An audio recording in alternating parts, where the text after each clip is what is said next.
This afternoon, it gives me great pleasure to introduce Benita Stambler. Benita is a member of our Temple Beth Shalom community. She's been here since 2004. I met her about the time she moved here. She's a very wonderful person. Benita is a professor of Asian Studies with the State University of New York, and she's also now the curator of Asian Arts at the Ringling Museum. And she's going to talk to us this afternoon about some of her interesting experiences. Benita? Good afternoon, everybody. I was thrilled to be asked to do this afternoon, and also a little bit surprised. I don't normally think of myself as an interesting person. So I said, well, what is it that people would think about me that is interesting? So I said, well, probably two things. I've traveled to Asia, and I work at the Ringling Museum. So that's kind of what I was going to concentrate on this afternoon.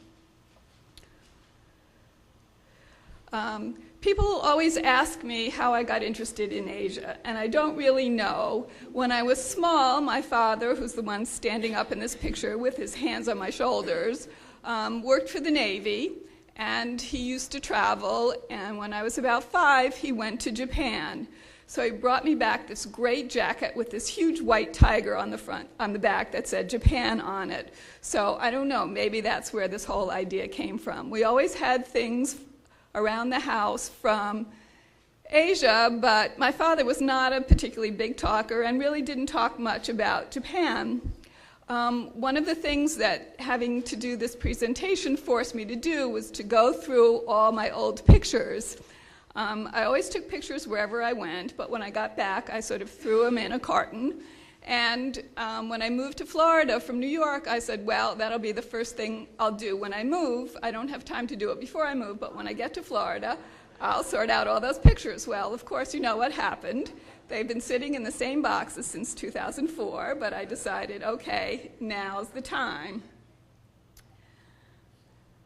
So actually, these are two of the pictures I found that my father took when he went to Japan. So these are Japan in the 1950s, and you can see really how different it is. I mean, people on bicycles, which you would have a very hard time doing in the middle of Tokyo these days. But in the early 70s, I had graduated from college. I started working as an English teacher and was very miserable. So I went back to graduate school, still not knowing really what I wanted to do with myself. But in the student paper, there was an ad for studying, all kinds of places. Colorado sounded good to me. India. I said, okay, why not? So it turns out they didn't have enough people applying for the program in India, and they took me. And this is a smaller picture because it's just terrible. This is what I looked like in my hippie days in the early 70s. But I went off for a semester of graduate school in India. And what they had done was the US government owed India some money, and rather than have them pay it back, they let Americans come to India and study there. So I studied at Gujarat University in Ahmedabad, India, which is on the west coast. And Gujarat University is a Gujarati medium university, which meant all the classes are taught in Gujarati, which of course I didn't understand. But they invited a group of Americans, and they had the professors who thought they could speak English lecture to us. Some were more successful than others. So this is the faculty housing where we lived, and it's really on the edge of the city. It is actually a very big city. You can't tell from this picture. But it was 1971, and if you remember, at the end of 1971, there was a war between India and Pakistan, and at the time, the US was on the side of Pakistan, not India. So there was a complete blackout. The whole country was blacked out, and we were fairly close to the border with Pakistan, so planes used to fly over at night. But what we used to be able to do is we had very thin mattresses on the bed, not American-style mattresses. And we used to carry them up to the roof. And you see that sloping part? We used to put our mattresses up on the roof and be able to watch the stars. And you can't believe how many stars there are when there was very little pollution in those days, and the whole country was blacked out. It was really wonderful. But This is the faculty housing we lived in, and these were our upstairs neighbors, a little set of girls in their school uniforms from one family. And the nice thing about living there is that we got to hang out with a lot of the local people. So I have lots of pictures of extraneous people. I hope that's kind of the thing you'll be interested in. The next picture is taken on the street of part of a family that we became friendly with.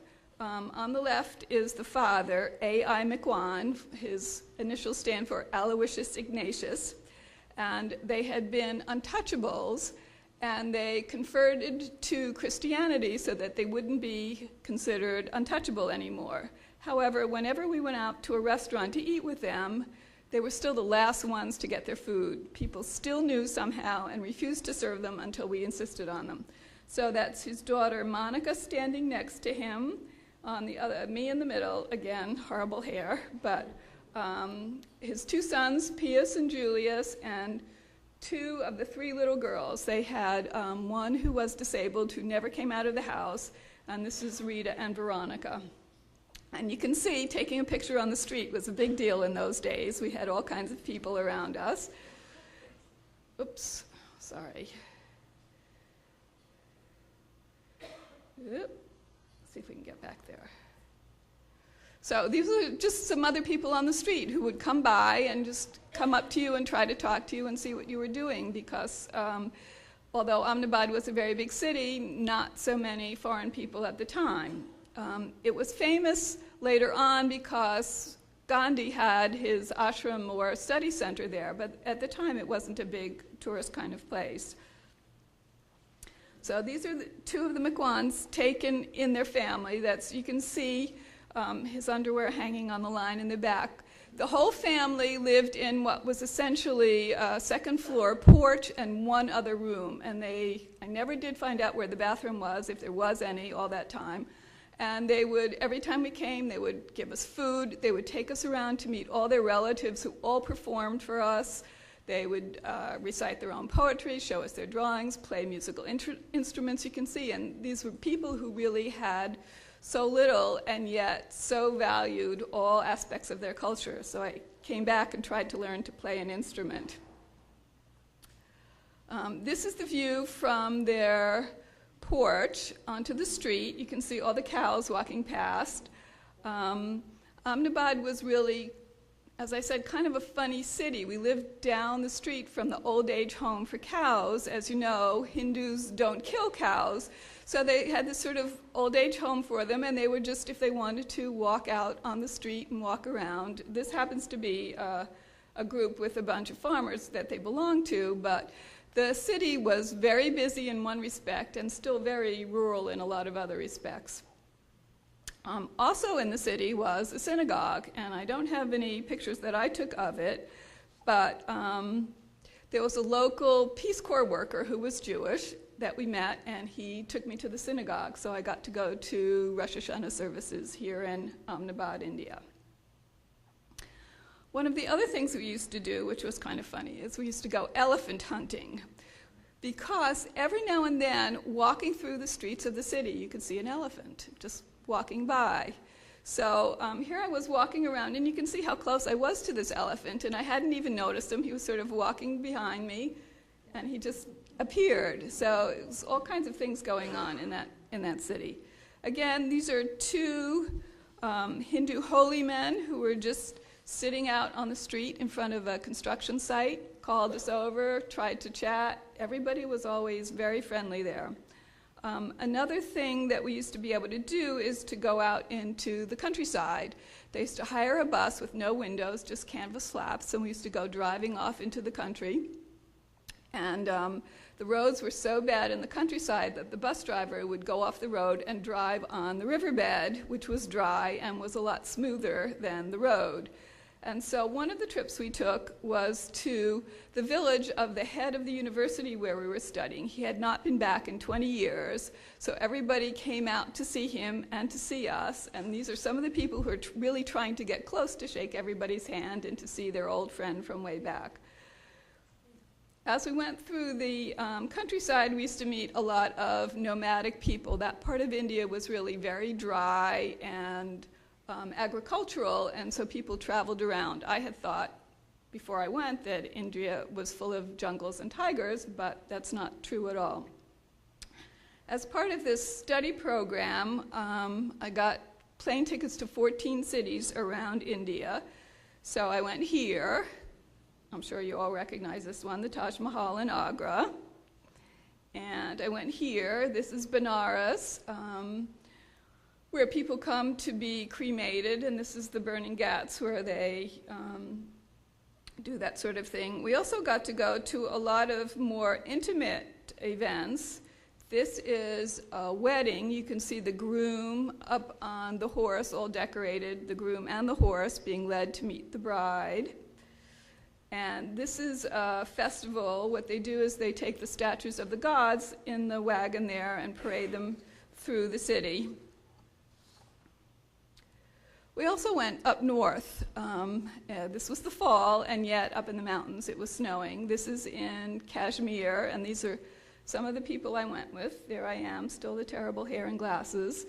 And the guy on the right with his middle finger sticking out was one of the group. He and I actually never got along, and I always thought for a while that it was my fault, but he was an anthropologist, so I thought he would sort of understand human behavior. And after the trip to India, he went off to study tribes in the Philippines, but after he came back, he stabbed his girlfriend to death. So I figured it really wasn't me that had the problem. But I thought Kashmir was really beautiful, and it's had a lot of trouble over the years because it's sort of stuck in that no man's land between India and Pakistan. But while there, we stayed on a houseboat on this lake, on Dal Lake, and if you stay on a houseboat, all these people come up with groceries and all kinds of things on their boats to sell you things. So I liked India so much, I went back a second time through a program in NYU. And this time we studied in various places around India. And one of the side trips I made was to this synagogue in Revdanda, which I can't even remember exactly how I got there. But you can see the mezuzah on the doorway behind the man's head, a really big one, and the shofar, obviously, and some of the other plaques. And this was a sign that they had outside the synagogue, and I'll read to you what it says because it shows how universal some concepts of Judaism really are. It says, "Manners to be observed in the synagogue. Number 1, before entering the synagogue, boots, chappals, which are like flip-flops, loafers, should be taken off and left outside. No noise except the praying should be made while the prayer is going on. Any inquiry to be made should be asked from Panchas, which is a person on any day, but inquiry should not be made at the time of prayer. Those against whom the balance of previous year's bid or pledge or dues is outstanding are prohibited to give further bids. Outsiders are allowed to give bids offering oil, but they will have to pay the price of bids in cash. Everyone should behave in the synagogue in good manner so as not to insult others. On every Shabbat of the festival, at least one member of each family from the local residents should attend the prayer." So, anyway, some things are the same the world over. So I stayed friends with the McWan family, and I wrote to tell them I was getting married, and they said, "Well, if your husband is not nice to you, just come and stay with us." So I should have taken them up on the offer, but I didn't. But later on, when my son was born, they sent him a baby present, a little Indian outfit. So this is my son Jacob when he was a baby wearing the outfit that the McWans sent to him. Part of the tickets to India were to go to Nepal. This is a temple in the center of Kathmandu, part of Nepal. And even though I was young, I thought I could handle a bicycle, but the hills were very steep, so I walked the bicycle up the hills, and I walked the bicycle down the hills, and eventually got rid of it. Part of that took a plane ride to see Mount Everest, and here's the view from the plane. So that was really very exciting. And then later on, I went to Malaysia. I have a good friend from high school whose husband was a professor, and so he had a sabbatical in Malaysia. So I went off to visit her for several weeks. And this is at a Chinese temple, and that's her daughter, the little blonde thing you can see standing between the men, the statues. And having a small blonde child with curly hair was a big thrill in Malaysia. So everywhere we went, people wanted their picture taken with her. And although that was a Chinese Confucian temple, most of Malaysia is Islamic. So there we are visiting a mosque.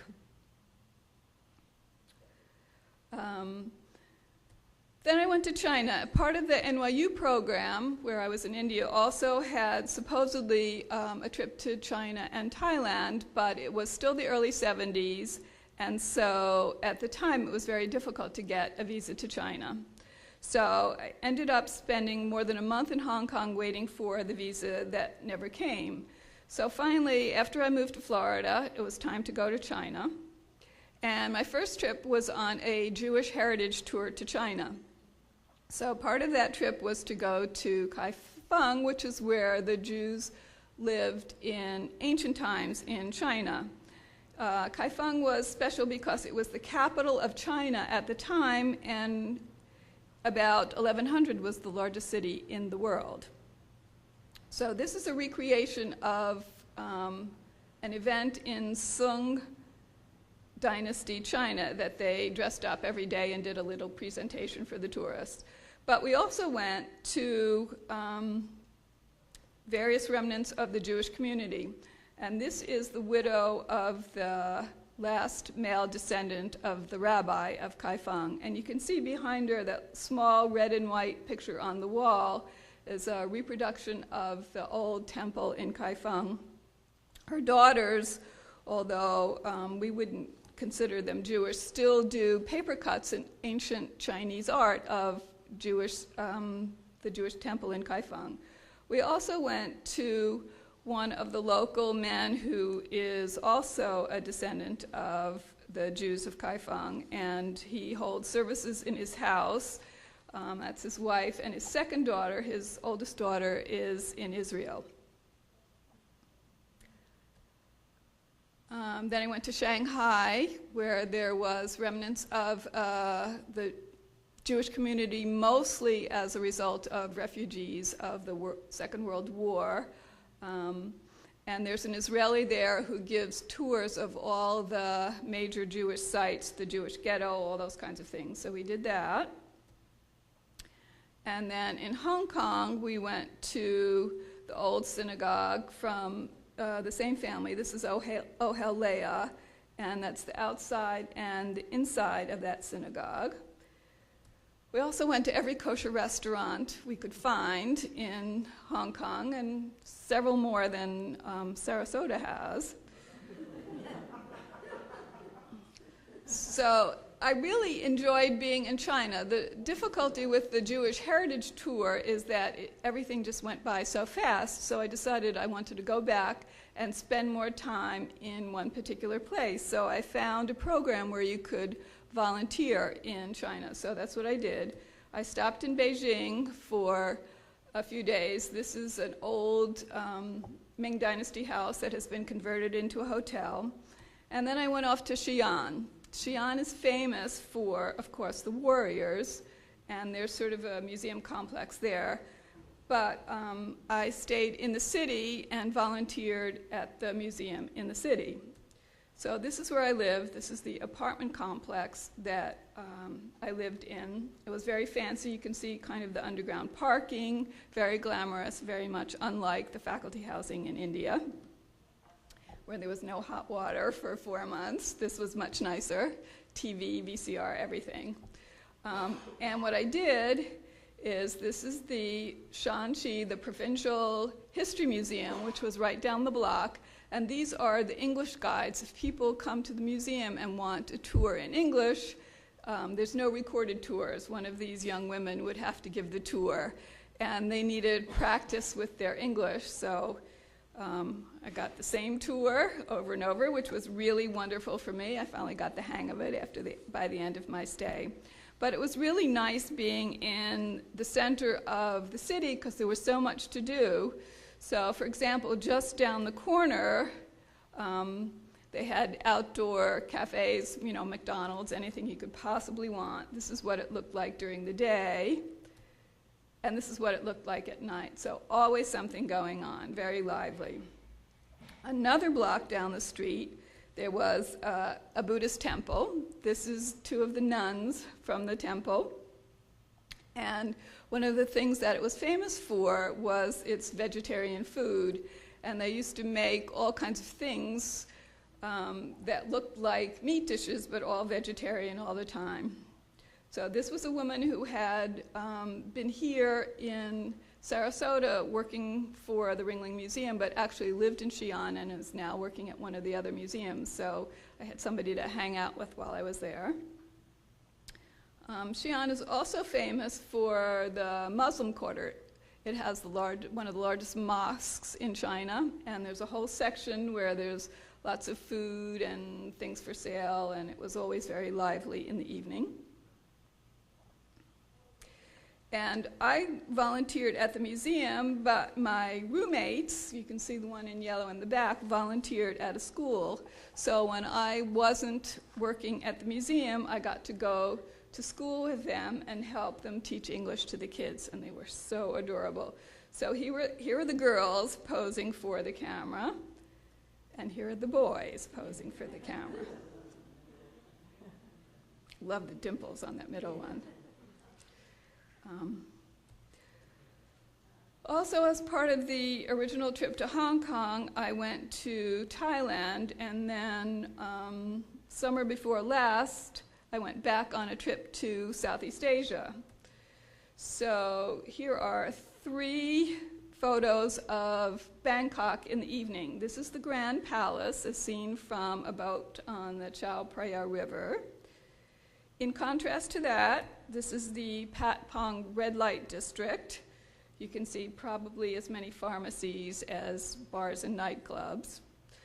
And this third one is an office building in which there is a synagogue. Chabad has 3 different places of worship in Bangkok.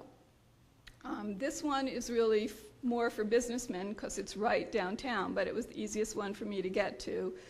So the Friday night I was there, I went to services in this building. It was a Chabad service, just about all Israelis. So when they had the dinner afterwards, the rabbi gave his talk in Hebrew, and I would have liked Barbara Shagrin to be there and help translate for me, but I got some of it. Anyway, it turns out afterwards they were very nice to me and explained what had been going on, so I enjoyed that very much. Thailand, as you probably know, is a heavily Buddhist country. This is also in Bangkok, but I had the opportunity to go up north, and this is some of the hill tribes in Thailand. They're sort of very different, and I was particularly interested in minorities throughout Asia because it reminded me in some ways of the Jewish experience in the U.S. Here you can see them clinging to their traditional clothing and sort of habits, just like we try to do in the U.S. Then I also went to Laos, which I really didn't know much about, but it turned out was really a lovely country. They also Buddhist, sort of Buddhist and communist, which is, I think, an interesting combination. Some wonderful temples, and one of the old capitals in the north is Luang Prabang, and it's a very old traditional city, now a UNESCO World Heritage Site. And we got up in the morning, the monks still walk through the main street in town begging for their food in the morning, so we got up to see them do that and to help feed them. And then we went on a boat ride up the river to various villages that specialize in a sort of thing. So this is a village that specialized in weaving, and you can see some of their objects for sale here. wonderful handmade textiles in Laos. And then also we went throughout the country. We went to several villages of various hill tribes, and the hill tribes really have it tough in Laos because they live in relatively remote areas, and there's not much in terms of a way to make a living except agriculture. So here we went into somebody's house so we could see how they lived. This is the Khmu Hill tribe, and then later on we went to another village, and this is the Hmong Hill tribe. And they are in some ways even worse off. When the Vietnam War was in Southeast Asia, the Hmong were recruited to support the Americans. So of course, after the Americans left, they were really shunned by the other people and still don't have a very good standard of living. This is one of the young women who got married at 14 and had a baby. This is one of the young boys who is somewhat disabled. He was a very sweet boy, and I took his picture, and they asked afterwards if you had pictures to send them back, and when the tour guide went back to the village, she would take them back. And he was totally thrilled to get his picture from me, kissed it. His mother was so distraught because she was afraid that he would ruin the picture before she got to put it away safely. I also went to Vietnam, and here's a picture of the two most famous older men in Vietnam. You recognize Ho Chi Minh on the left and Colonel Sanders on the right.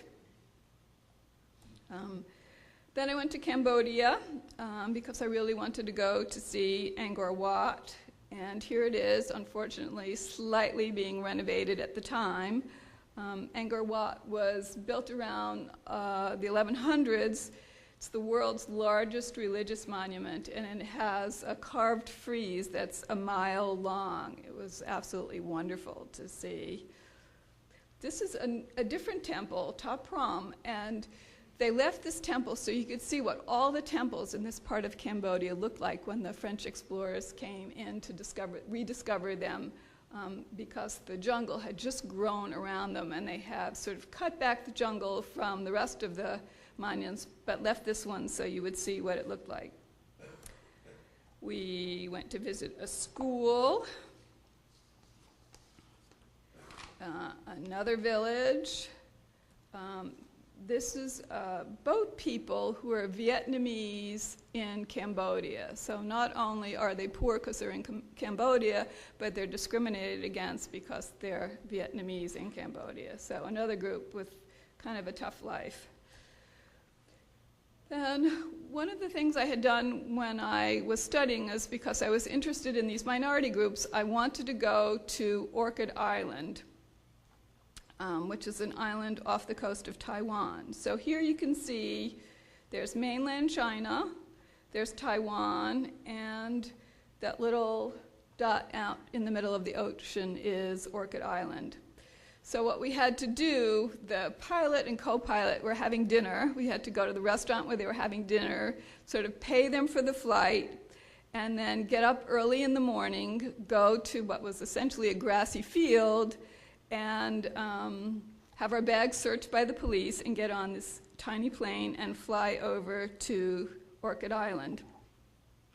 It's about 3,000 people total. The people originally came from the Philippines and sailed on their boats and came north, and traditionally they earned their livelihood by fishing and growing some basic crops. They had their own indigenous religion, and we can see their religious symbol on their boats. And then later on, the missionaries came, so they sort of imposed their Christianity on their native religious symbols. I took this picture way back when body tattoos were very uncommon. Of course, that's not the case anymore. But these are two army men, because it was an army base in the early 70s on the island. But what happened after I left in the late 70s is that Taiwan decided that this was a good place to store their nuclear waste. So, and Taiwan gets a lot of its power from nuclear energy. So since then, they created this storage facility that has 97,000 drums of nuclear waste, each one with more than 100 pounds in it. So it's a really sad situation, I think, for the people who live there.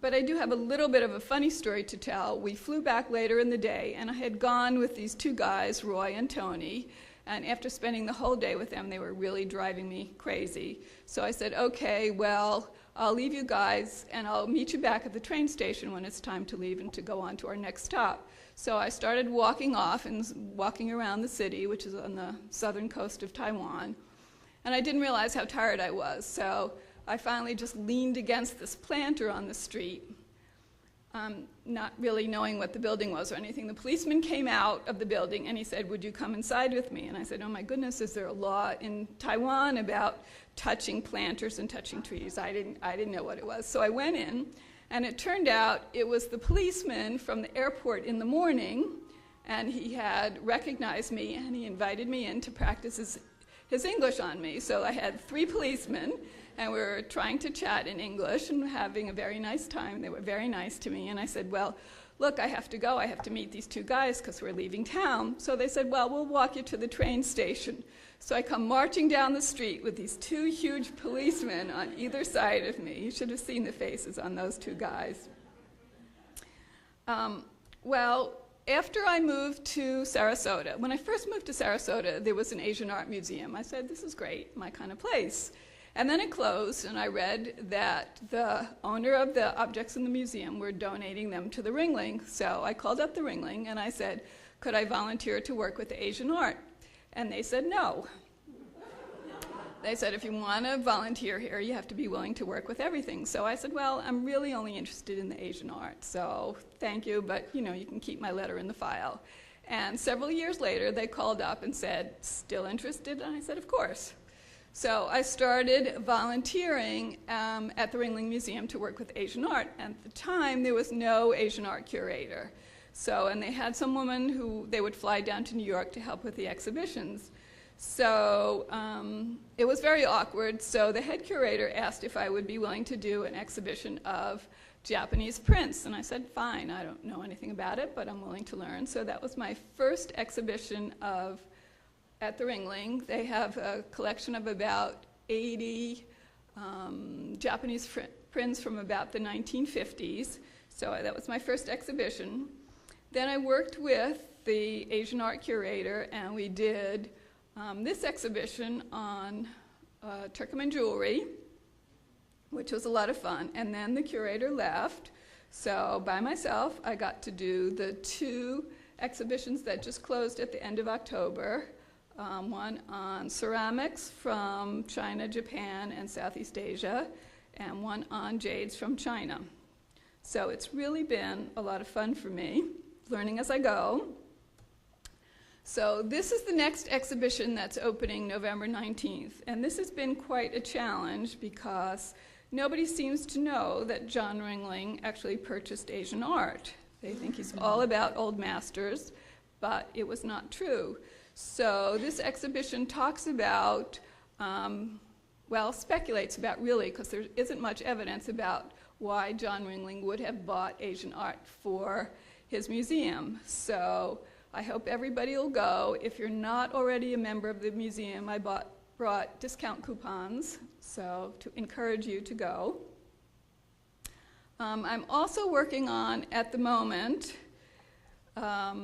a big exhibition that's coming in 2012. It's called Deco Japan. There'll be about 200 objects in the back part of the Searing Wing at the Ringling Museum, all decorative arts from Japan from the first half of the 20th century. And one other thing that I've been working on is there's a collection of old photographs that are a promise gift to the museum, about 800 late 1890s or so photographs of Asia all over. And I was particularly taken with the ones of Ceylon, which is now Sri Lanka, island country off the southeast coast of India. So I spent a lot of time on these photographs, and I said, wow, these are really interesting. So it turned out last summer I went to Sri Lanka, and one of the things I wanted to do is I took these photographs along with me, and I wondered if you could still see the places that were in the photographs. So I tried to match up the old photographs with what Sri Lanka looks like today. So this is sort of, I'd say, sort of downtown Colombo area and what it looked like in the 1880s, 1890s. And this, of course, is what it looks like now.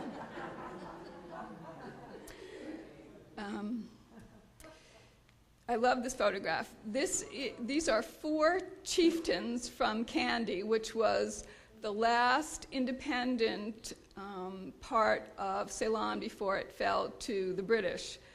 And I had decided that I really wouldn't be able to see anything that looked like this when I got to Sri Lanka. But as it turned out, the car I was traveling in broke down and was forced to spend the morning at the hotel, and they were having 3 weddings that morning at the hotel, and the groom and his part of the wedding party all dressed up in outfits that looked very much like what they wore in the old days, what the chiefs wore in the old days. It was a lot of fun. This, you can't really read what's on the bottom, but it says this is a photograph of devil dancers. But I know that's not true. I didn't think I'd be able to see this either, because here I am with the devil dancers. And it turns out they're not devil dancers. At those weddings, what they did is they had these musicians. You can't see the guy with the drum, but they would roll out from where the cars pulled up these days at the front of the hotel. They would roll out kind of a red carpet, and the dancers and singers would come through the lobby, and then the bride party would come, and then the groom would come, and then the guests came. So these guys were very nice, posing outside the hotel with me. These were sort of the traditional women's role in the old Ceylon, and this is what women are doing these days, construction crew. This was an old photograph of a cave temple, which has been called one of the most important cave temples in Asia. I'm not sure that's true, but anyway, it's a very ancient temple, cave temple, but it was painted, freshly painted in the 18th century. And here's a picture I took. You can still see that they have gone to great lengths to preserve it.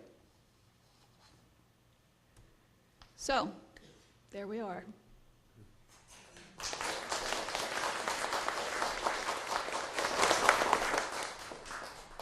Questions? Has any of your love for Asia rubbed off on your children?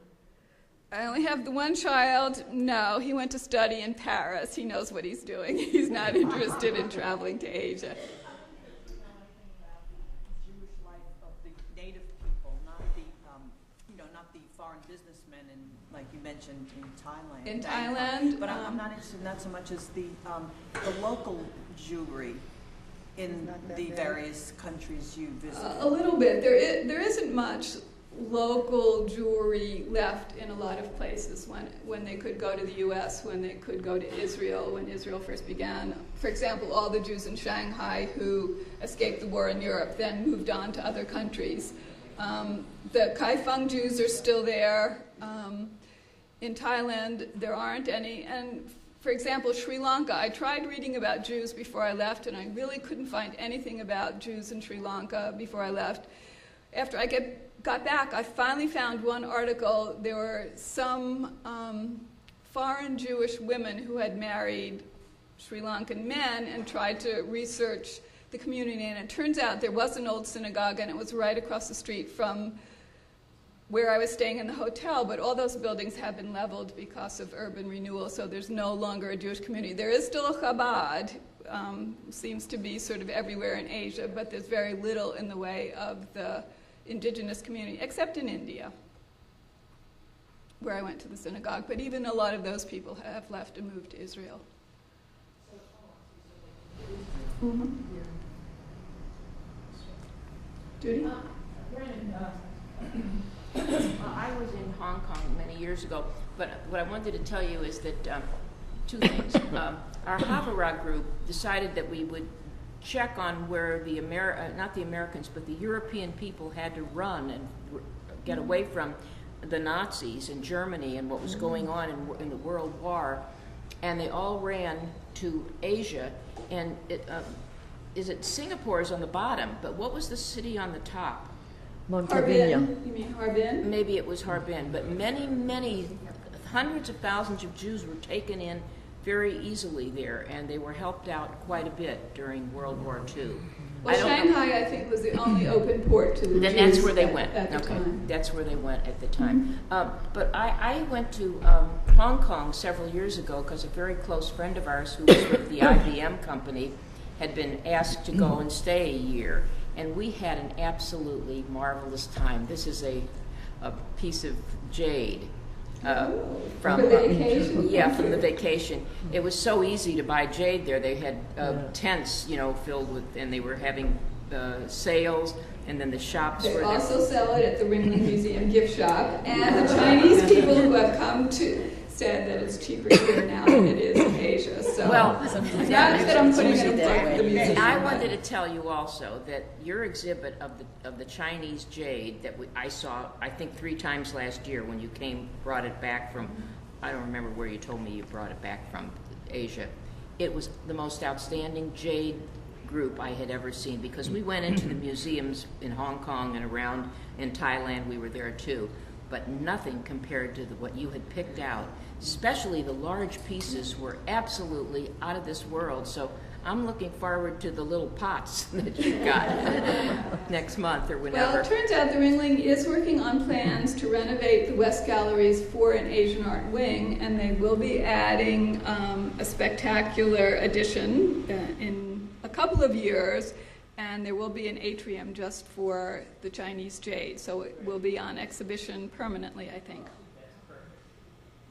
The Colombo. When were you last there in Colombo? August. Oh, well, would there be still the Hotel Mont Lavinia? Yes, it is still there. Oh, good. I'm glad to hear that. That's a lovely place with a restaurant and big cafe outside. Yeah, very nice. Yeah. What can you tell us about anti-Semitism in Actually, anti-Semitism in Asia.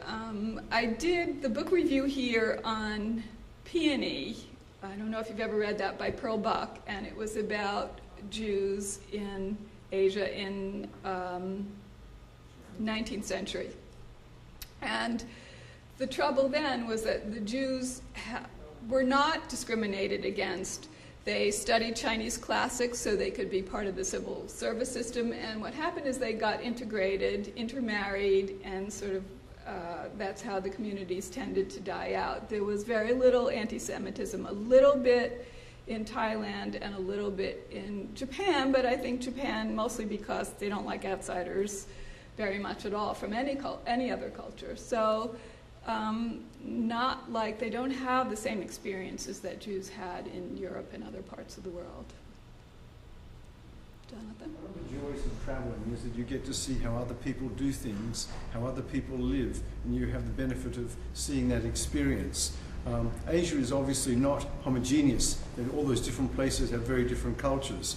But I would be curious to know, did any of it rub off on you that you brought back to the Western Hemisphere as a Jewish woman, say, you know, if we did it like this, maybe it would be better, or I could think about things differently, taking that into yourself?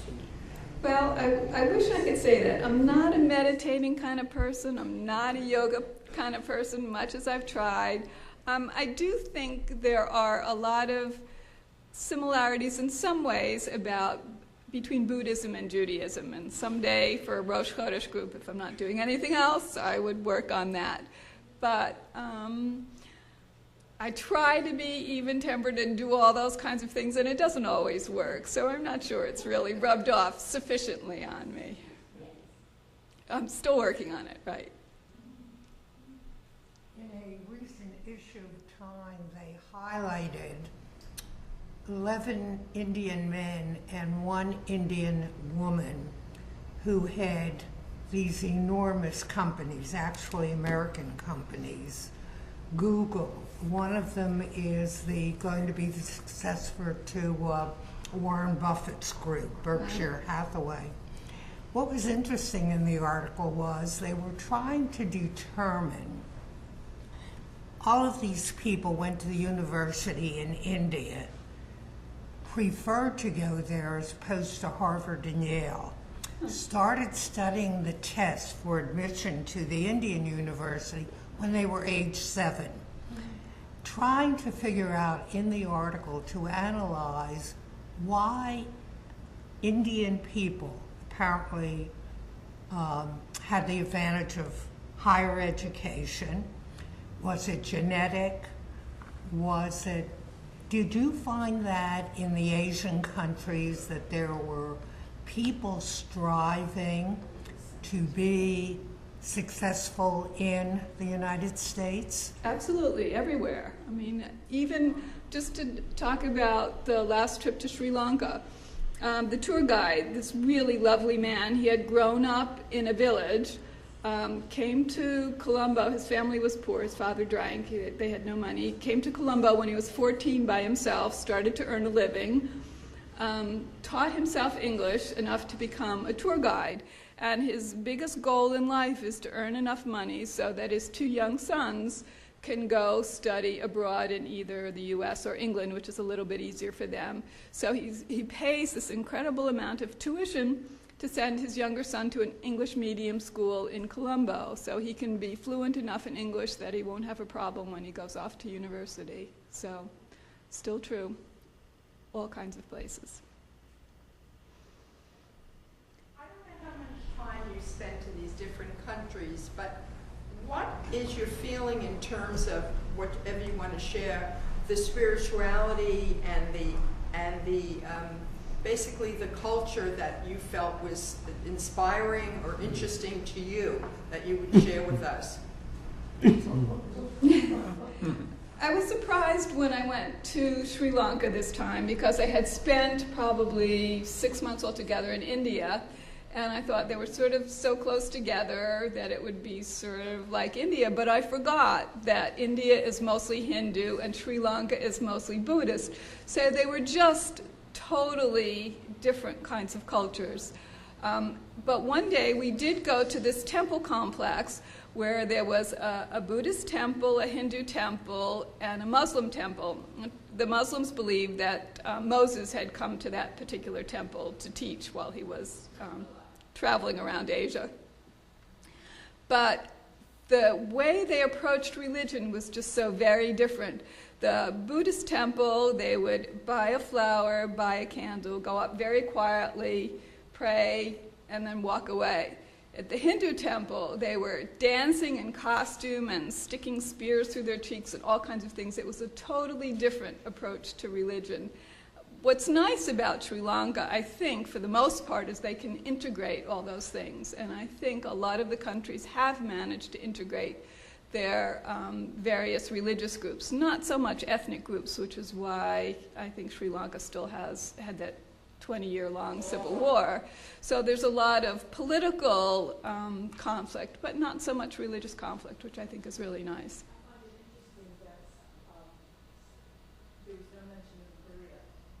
My husband and I and our daughter lived in Korea for a couple of years in the 70s when you were there, in the early 70s. And their approach to life and religion, I resonated to the Korean people because they were very family-oriented and very pragmatic people, And so I'm interested in what you say about the different approaches. And is there a reason why you just never got to Korea? I have a list of places I still want to go. And there, all the countries are on it, but there's some I think I would rather, for example, China's a really big country. I didn't get to see all of it. There are places in China I would like to go. There's places in India I would like to go again. So it's a really long list, but I hope to do at least some of it. Having been in Asia over a fairly sustained long span of time, you've seen how much Western culture must have changed things. Do you think it's done it for the best, or do you think that it's a shame that they've taken too much of Western ways and they've lost their natural, cultural way of life? Well, I would like to have that traditional way of life preserved forever. That's part of why I'm Jewish. I like all those old traditions, but I think for the people in those countries, they really like hot running water and all those things. I mean, and I certainly wouldn't want to take that away from them.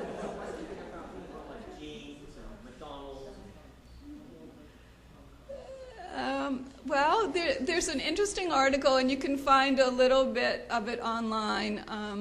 I use it for my class. It's called Golden Arches East. There's a whole book, and there's an article about it. And it talks about McDonald's in Hong Kong. And when they first started, people would take their children there for various reasons. One, it was clean. They had clean bathrooms. You always knew what you were getting. They wanted their children to practice English. So there were really a lot of good things about it. Just because we don't choose to go to McDonald's doesn't mean it doesn't have a value or even a different value for them.